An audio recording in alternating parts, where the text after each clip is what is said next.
तो नमस्कार दोस्तों, स्वागत है आपका मेरा यूट्यूब चैनल पे एस ऑफ हॉरर। तो दोस्तों, कहानी में आगे बढ़ने से पहले अगर आप चाहते हैं कि आपकी कहानी मैं अपनी आवाज़ में सुनाऊं तो आप अपनी कहानी मुझे भेज सकते हैं abhasin102@gmail.com पे। मैं आपकी कहानी सुनाना ज़रूर पसंद करूँगा। तो चलिए बिना देरी करे वीडियो में आगे बढ़ते हैं।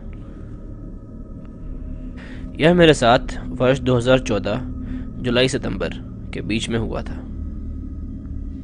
मेरी पोस्ट ग्रेजुएशन MCA के बाद मुझे नई दिल्ली स्थित एक कंपनी में भर्ती किया गया था, इसलिए मैं दिलशाद गार्डन नामक जगह पर चला गया। तो आइए मैं आपको अपने किराए के घर के बारे में संक्षेप में बताता हूँ। मैं एक पुरानी 5 मंजिला इमारत की छत पर रह रहा था। तो छत पर 4 कोनों की व्यवस्था इस प्रकार है। एक कोने में एक लिविंग रूम, दूसरे पर एक शौचालय, तीसरे कोने में एक रसोई घर और चौथा कोना खाली था। बगल की छत का खाली कोना अगली बिल्डिंग से जुड़ा हुआ था, क्योंकि दिल्ली में लोग अपने घरों या बिल्डिंग के बीच जगह नहीं छोड़ते। कोई भी किसी की छत पर आ जा सकता है। इसलिए मैं उस अपार्टमेंट में शिफ्ट हो गया कॉलेज के मेरे एक जूनियर मित्र के साथ, जो उस कंपनी में शामिल हो रहा था। उसका नाम अभी था। पहले 10 दिन तक कुछ नहीं हुआ। 13 जुलाई 2014 अभी ने मुझे लगभग रात के 2:30 से 3 बजे के बीच जगाया और कहा कि वह बहुत बीमार महसूस कर रहा है। घर में एक बुरी गंध थी जो हमारे अनुभव के लिए बिल्कुल नहीं थी। उन्होंने कहा कि वह बहुत बीमार महसूस कर रहे हैं और उन्हें उल्टी की ज़रूरत है।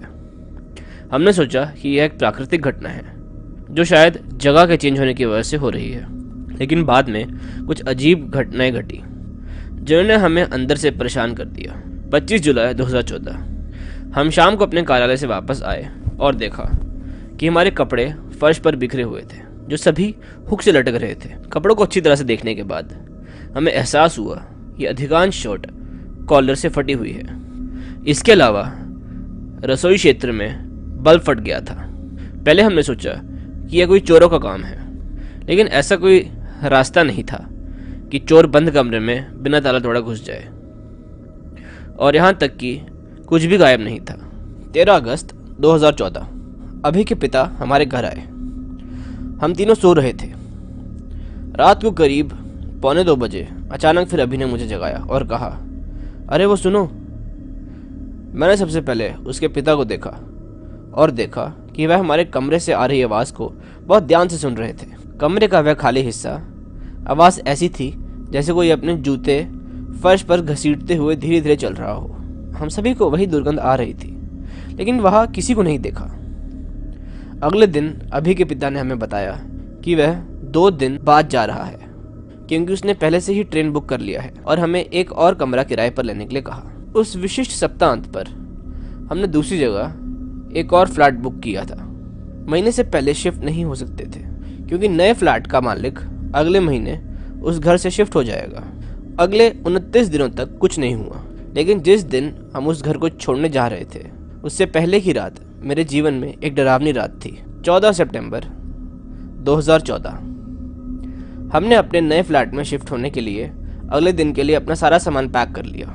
मुझे आज भी वो पल याद है। खाना खाने के बाद हम सो गए, क्योंकि हम बहुत थक गए थे। सुबह करीब 2:10 से 2:40 के बीच मेरी नींद खुली। मुझे लगा कि कोई चीज़ मेरे पास से गुजर रही है और मुझे सुन्न कर रही है। मैं ऐसा महसूस कर रहा था। मैं अपना फ़ोन हमेशा तकिए के पास रखता हूँ।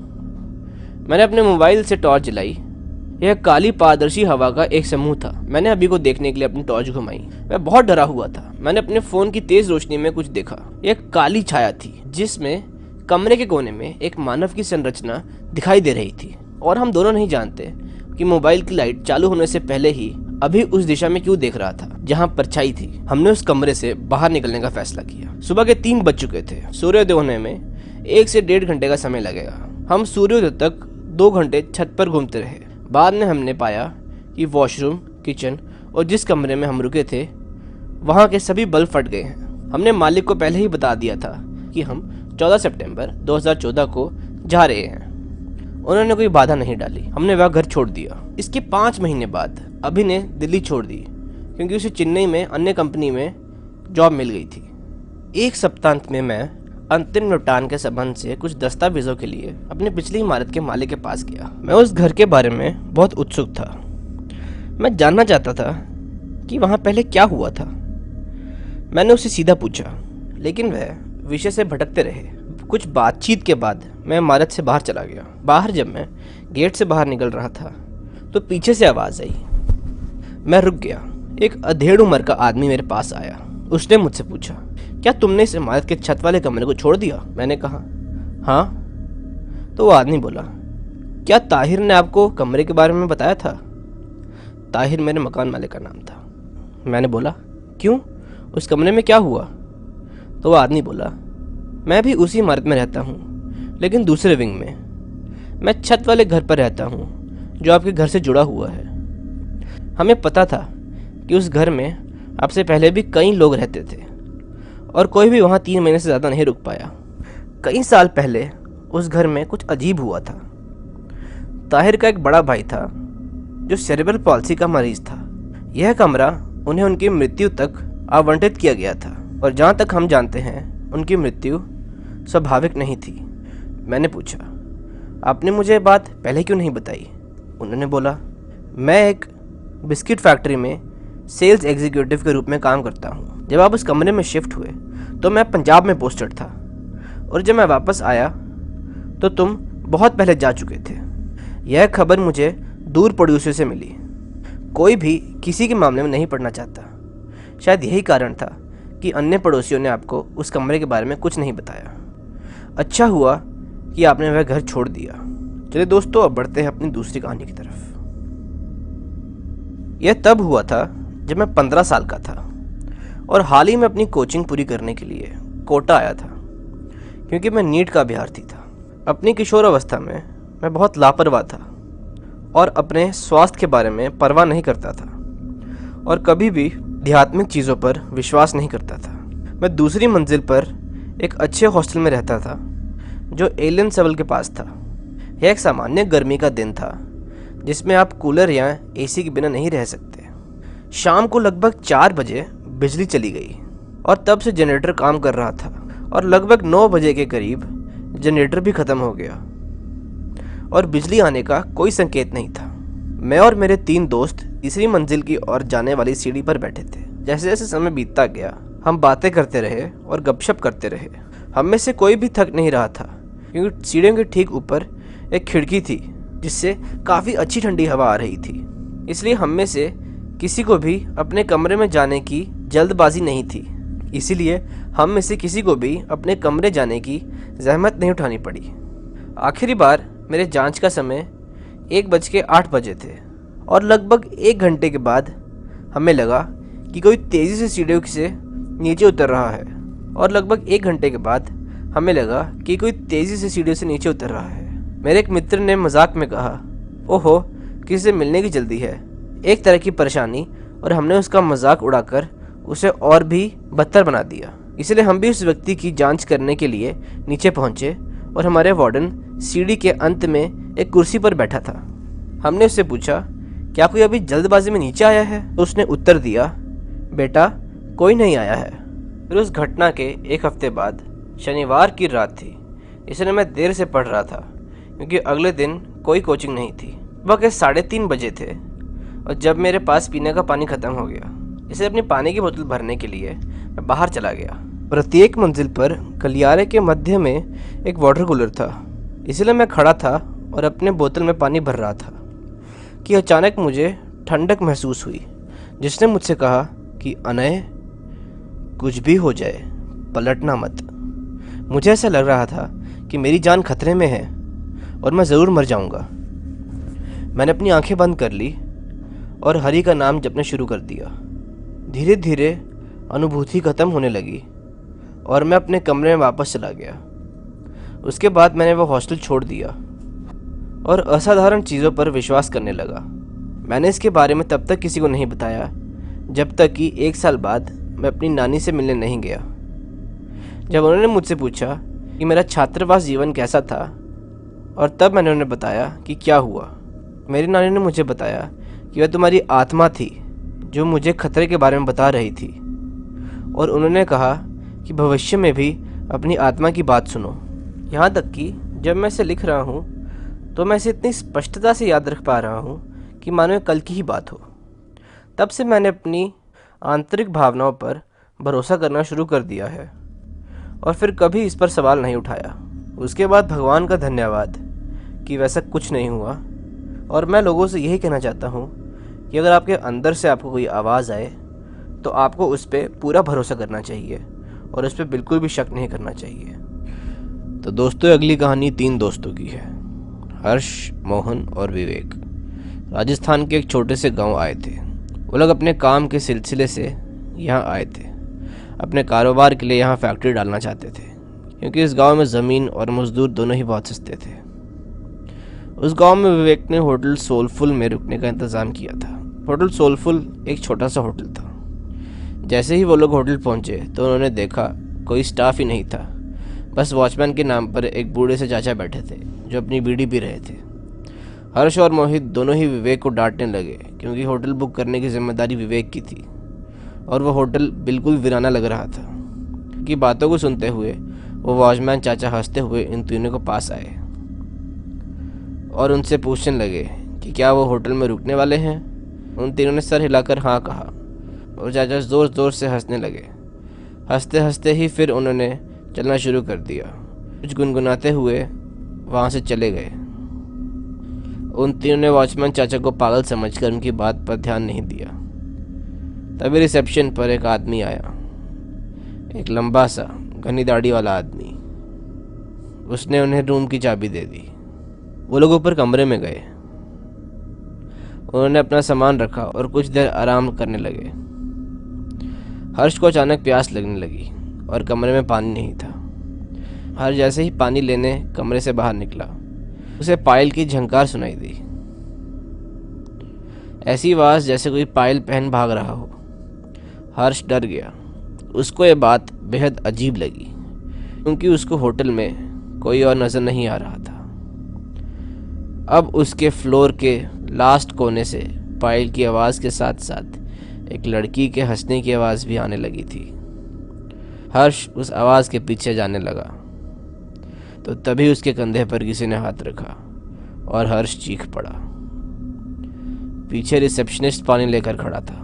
हर्ष ने अपनी बौखलाहट में उस रिसेप्शनिस्ट को डांटा और पानी लेकर वापस अपने कमरे चला गया। देर रात मोहित होटल की बालकनी खड़ा अपनी गर्लफ्रेंड से बात कर रहा था। उस बालकनी से हाईवे का रास्ता साफ दिखाई देता था। अचानक उस रास्ते पर एक एक्सीडेंट होता हुआ दिखा। मोहित चौंक गया और जैसे ही वो नीचे दौड़ लगाने के लिए पीछे मुड़ा तो उसके पीछे सफ़ेद कपड़ों में एक बूढ़ा आदमी खड़ा था। उस आदमी की लंबी सी सफ़ेद दाढ़ी और चेहरे पर ढेर सारी झुर्रियाँ थी।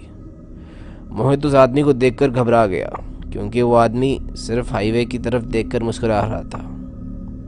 फिर उसने मोहित को देखा और उसने हंसना बंद कर दिया। वो आदमी जैसे ही मोहित की ओर चला, मोहित डर कर अपने कमरे में आ गया। कमरे में आकर जब मोहित ने खिड़की से जब हाईवे पर देखा तो वहाँ कोई एक्सीडेंट नहीं हुआ था।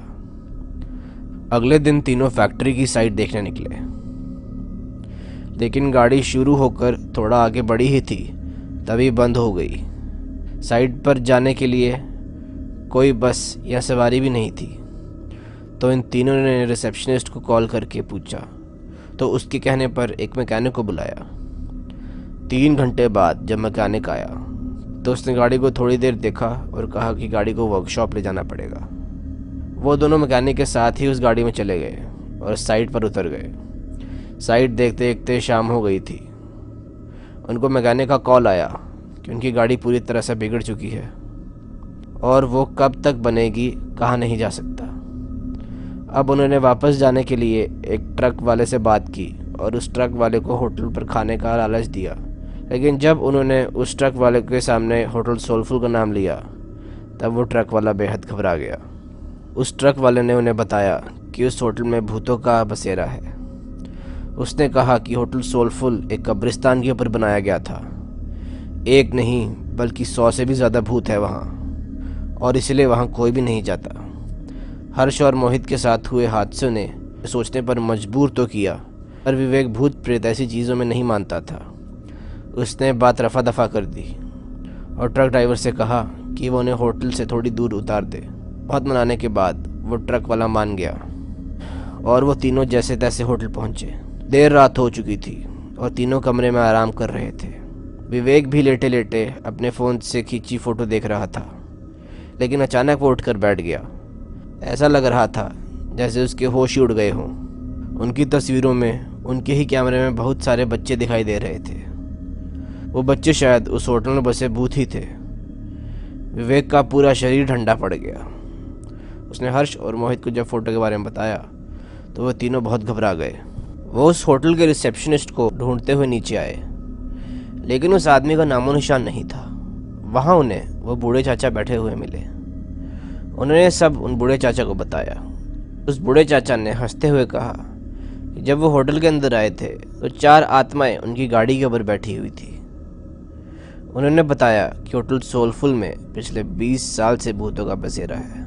जब से होटल बना था तब से यहाँ के भूत इस होटल में आने वाले को कभी जिंदा वापस नहीं जाने देते। किसी का एक्सीडेंट करा देते हैं तो किसी को आत्महत्या करने पर मजबूर कर देते हैं। फिर होटल की बालकनी की ओर इशारा करके बताया कि वहाँ देखो, वो सफ़ेद कुर्ते में एक बूढ़ा आदमी खड़ा है। उस आदमी ने ये होटल बनने से मना करा था क्योंकि जगह कब्रिस्तान की थी, लेकिन कुछ महीनों बाद होटल के सामने वाली रोड पर एक्सीडेंट से उस आदमी की मौत हो गई थी। और आखिर में उसने बताया कि उसकी गाड़ी ठीक नहीं होने वाली। वो गाड़ी अपने साथ कई साए ले गई थी। होटल में रहने वाले उन बच्चों की आत्मा को वो गाड़ी पसंद आ गई थी और शायद इसीलिए वो तीनों अभी तक जिंदा भी थे। उस बूढ़े आदमी ने उन तीनों से अपनी जान बचाकर भागने को कहा। ये सब बातें सुनकर उन तीनों के पसीने छूट गए। उन्होंने फैसला किया कि वो तीनों अभी के अभी इस होटल से निकल जाएंगे। वो तीनों अपना सामान लेकर निकल ही रहे थे, तभी उन्हें वो रिसेप्शनिस्ट मिला। वो तीनों उसे धक्का मार के वहाँ से तेज़ी से भागे। हाईवे पे आकर वो तीनों जा रही गाड़ियों से लिफ्ट मांगने लगे, लेकिन कोई गाड़ी रुकने का नाम नहीं ले रही थी। तभी वो रिसेप्शनिस्ट भागते हुए उनके पास आया और उनसे पूछा कि वो लोग भाग क्यों रहे हैं। रिसेप्शनिस्ट उन्हें होटल में वापस आने के लिए कहने लगा और अचानक से हवा के झोंके से उसका मफलर उड़ गया और उन तीनों को उसके गले पे फांसी के फंदे का निशान दिखाई दिया। उन तीनों के पैरों तले ज़मीन खिसक गई थी। वो समझ गए थे कि यहाँ सभी मर चुके हैं और कोई भी जिंदा नहीं है। तीनों डर के मारे हाईवे के रास्ते पर भागने लगे थे। भागते भागते जब कुछ दूर पहुँच गए तो उन्होंने पीछे मुड़कर देखा। हवा में कई भूत उस होटल के चक्कर लगा रहे थे और बाहर खड़े वो रिसेप्शनिस्ट और बूढ़ा आदमी उन्हें देखकर अजीब तरह मुस्कुरा रहे थे। उस होटल के बारे में बात करने से वो तीनों आज भी घबराते हैं। उनकी जान तो बच गई थी, पर जिंदगी भर के लिए उनके मन में डर बैठ गया था। लखनऊ प्राचीन कौशल राज्य का हिस्सा था। यह भगवान राम की विरासत थी, जिसे उन्होंने अपने भाई लक्ष्मण को समर्पित कर दिया था। इसीलिए इसे लक्ष्मणवती, लक्ष्मणपुर और लखनपुर के नाम से जाना जाता है। पर लखनऊ एक और चीज़ के लिए फेमस है, जो है इस शहर से जुड़ी भूतिया कहानियाँ। जब लखनऊ विश्वविद्यालय के लाल बहादुर शास्त्री के हॉस्टल में पढ़ने वाले 3 दोस्त सोनू, विशाल और रोहित के बीच शर्त लगी कि किसमें इतनी हिम्मत है जो कब्रिस्तान के अंदर एक रात बिता सके, क्योंकि यहाँ वो कब्रिस्तान है इसमें 1857 में मारे गए अंग्रेज़ों को दफनाया गया था। और इन 3 दोस्तों में से विशाल ने हिम्मत दिखाई और शर्त मान ली। अगले दिन तीनों दोस्त विश्वविद्यालय से निकले और नदवा कॉलेज और पक्के पुल के रास्ते से होते हुए कब्रिस्तान के पास पहुंचे। रात के करीब 1 बज चुके थे। सन्नाटा छाया हुआ था और सड़क पर भी 1-2 गाड़ी वाले ही नजर आ रहे थे। तीनों दोस्त कब्रिस्तान में पहुंचे। कब्रिस्तान के चारों ओर दीवार टूटी हुई थी। कोई भी आसानी से अंदर जा सकता था और रात के करीब 1 बज चुके थे। सोनू: ठीक है विशाल, कल मिलते हैं अगर तुम जिंदा रहे तो। विशाल: अरे जिंदा क्यों नहीं रहूँगा, मुझे भूत से डर नहीं लगता है, और जब डर ही नहीं लगता फिर डर किस बात का। इतना कहकर विशाल ज़ोर ज़ोर से हंसने लगा। सोनू और विशाल आपस में बात कर रहे थे पर रोहित आसपास की कब्रों को बड़े गौर से देख रहा था और कब्र के ऊपर लिखे नामों को बारी बारी से पढ़ते हुए बड़बड़ा रहा था। सोनू, रोहित, तू कब्रों को इस तरह से क्यों देख रहा है? सारी मुर्दों की लाशें हैं, किसी लड़की की नहीं। विशाल, इसका बस चले तो लड़की को कब्र से निकाल कर बोले, आप बहुत सुंदर लग रही हैं, क्या आप मेरी गर्लफ्रेंड बनोगी? सोनू और विशाल जोर जोर से हंसने लगे, जो हंसी पूरे कब्रिस्तान में गूंज रही थी। रोहित, अरे नहीं सोनू, मैं तो इन कब्रों पे लिखे नाम को पढ़ रहा था, क्योंकि पिछले हफ्ते जब मैं अंजलि के साथ यहाँ घूमने आया था तो इस थॉमस हैंक की कब्र इस कब्रिस्तान के सबसे आखिर में थी, और मुझे इसलिए याद है कि मैंने इस कब्र के पास से फूलों को तोड़कर अंजलि को दिया था। रोहित की बात सुन सोनू और विशाल भी एक पल के लिए सोच में पड़ गए। सबके मन में सिर्फ यही सवाल था कि आखिर कब्र एक जगह से दूसरी जगह कैसे जा सकती है, और इस बात की पुष्टि इस बात से भी हो गई थी। रोहित के तोड़े हुए फूल की पत्ती अभी भी मुरझाई हुई कब्र के पास ही थी। विशाल, अच्छा ठीक है, अब मुझे और उल्लू मत बनाओ, मुझे डराने की तुम्हारी कोशिश किसी काम नहीं आएगी, समझ गए? मैं इस कब्रिस्तान से अब कल सुबह ही आऊँगा, वो भी जिंदा। चलो जाओ, तुम दोनों मुझे अकेला छोड़ दो। विशाल की बात सुन सोनू और रोहित कुछ नहीं बोले और आपस में बात करते हुए कब्रिस्तान से बाहर आ गए। विशाल अपने दोस्तों को कब्र से जाते शांत देख रहा था, और उनके जाने के बाद विशाल उसी थॉमस हैंक की कब्र के ऊपर बैठ गया और वहीं पर जमी घास को नोचने लगा। उसकी नज़रें ऊपर कब्रिस्तान को ताड़ ही रही थी। तभी ज़मीन से एक हाथ निकला और विशाल के हाथ पकड़कर उसे कब्र से नीचे गिरा दिया। उसने जब आसपास देखा तो कोई नहीं था, और जब उसकी नज़र अपने हाथ पर गई तो हाथ पर किसी के नाखून से नोचा हुआ सा निशान था, जिससे खून निकल रहा था। उसने खुद को संभालकर एक बार फिर कब्रिस्तान को देखा तो उसे धुआं ही धुआं उठता हुआ दिखा, जो उसी को घेरने उसी की तरफ बढ़ रहा था। इससे पहले वो कुछ समझ पाता, धुएं ने उसे घेर लिया, जिसकी वजह से उसका दम घुटने लगा, और फिर अगले ही पल उसे गोली और तलवारों की आवाज़ें आने लगी। ठीक उसी की आंखों के सामने स्वतंत्रता सेनानियों ने अंग्रेजी हुकूमत के सिपाहियों को उन्हीं की बंदूक से उन्हीं का सीना छल्ली कर रहे थे देखा। इतना सारा खून, मौत की चीखें सुनते हुए विशाल की सांसों में गर्माहट बढ़ गई थी। पर इससे पहले वो कुछ समझ पाता या इस सदमे से निकल पाता, अचानक ही किसी ने विशाल को पीछे से धक्का दिया और उसे ज़मीन पर गिरा दिया। उसने जब पीछे मुड़कर देखा तो कोई नहीं बल्कि सोनू और रोहित थे, और सारा धुआं एक पल में गायब हो गया। सोनू, अबे देख कितना फट्टू है। रोहित, बे जब इतना डर लगता है तो यहाँ अकेले आने के लिए हाँ ही क्यों करी थी? जरा अपने चेहरे का रंग देख, डर के मारे कितना उतरा हुआ है। सोनू और रोहित जोर से हंसने लगे, क्योंकि अचानक से धक्का लगने की वजह से वो डर गया था। विशाल, बंद करो तुम लोग अपनी ये नौटंकी और चलो यहाँ से, मुझे और नहीं रहना इस कब्रिस्तान में। तुम्हें अंदाज़ा भी नहीं है अभी क्या देखा है मैंने। विशाल जानता था कि उसने अभी जो देखा वो कभी अपने दोस्तों को समझा नहीं पाएगा, इसलिए झुंझलाता हुआ दोनों से कहकर बाहर जाने को हुआ ही था। तभी रोहित ने उसका हाथ पकड़ा और उससे रोक लिया। रोहित, अबे तू अकेला कहाँ चल दिया? चिंता मत कर, तेरे साथ साथ अब हम भी इस कब्रिस्तान में रुकेंगे, फिर तो ठीक है। विशाल, पर रुकना ही क्यों है? जब से मैं आया हूँ अजीब सी ठंड लग रही है, तुम दोनों के हाथ भी तो बर्फ़ की तरह ठंडे हो चुके हैं। मैं कहता हूँ चलो। विशाल रोहित से हाथ छुड़ाकर कब्रिस्तान के बाहर की ओर चल ही रहा था कि अचानक ही सोनू ने उसे गले में रस्सी डाल वापस से उसे कब्रिस्तान में घसीटने लगा। विशाल, सोनू तुम क्या कर रहे हो? मैं विशाल तुम्हारा दोस्त, तुम मेरे साथ ये क्यों कर रहे हो? विशाल चीख चीख के सोनू को कह रहा था, पर सोनू ने उसकी एक नहीं सुनी और घसीटता हुआ एक पेड़ के पास ले गया। फिर रस्सी को पेड़ की डाल पर फेंक दूसरी तरफ से खींचता हुआ विशाल को फांसी चाहने लगा। विशाल, सोनू ये तू क्या कर रहा है? रोहित, तू सोनू को रोकता क्यों नहीं? तुम दोनों मेरे साथ क्या कर रहे हो? विशाल के इतने चीखने पर भी उन्होंने उसकी एक ना सुनी, और देखते ही देखते विशाल फांसी की वजह से झटपटाने लगा। इतने में ही उन दोनों में से एक बोलता है, अब जब तू मर ही रहा है तो सुनता जा, हम वो है ही नहीं जो तू समझ रहा है। मैं हूँ सेनापति थॉमस हैंक और ये है मेरा सिपाही। तो तुम भारतीय हमेशा से ही अंग्रेजी हुकूमत के गुलाम थे और गुलाम रहोगे।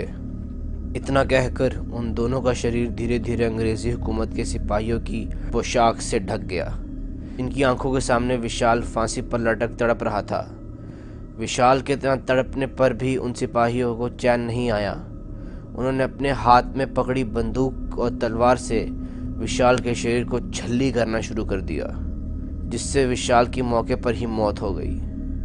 अगली सुबह जब उसके दोस्त उसे लेने कब्रिस्तान आए, तब कब्रिस्तान के बाहर पुलिस और मीडिया भी खड़ी थी, जिन्हें देख दोनों की सांसें तेज हो गई। रोहित ने जब भीड़ के बीच जाकर देखा तो उसे कब्रिस्तान के कोने में पेड़ पर झूलती विशाल की लाश दिखी, जिसे देख दोनों चीखने लगे। इंस्पेक्टर भी उनकी चीख से समझ गया था कि ये दोनों लाश के जानने वाले हैं, इसलिए दोनों को लाश की पहचान करने के लिए अंदर बुलाया गया। सोनू और रोहित ने जब विशाल की लाश को गौर से देखा तो उनकी भी रूह कांप गई। गला जोर से दबने की वजह से विशाल की आंखों की पुतलियां बाहर आ गई थी। आंखों की जगह 2 काले गड्ढे दिखाई दे रहे थे और नीचे जमीन पर खून ही खून बिखरा हुआ था। साथ ही गोलियों के खाली कारतूस भी बिखरे हुए थे, पर विशाल के जिस्म पर कट का एक भी निशान नहीं था। दोनों ने लाश को पहचान तो लिया, पर अब ये केस पुलिस को भी समझ नहीं आ रहा था। पर पोस्टमार्टम से ये बात साबित हो चुकी थी कि बाहर से भले ही उसके शरीर पर कोई खरोच न आई हो, लेकिन अंदर से उसका शरीर गोलियों से छल्ली पड़ा है और अंदर से मांस, नसें, यहाँ तक कि हड्डियाँ भी कटी हुई थी।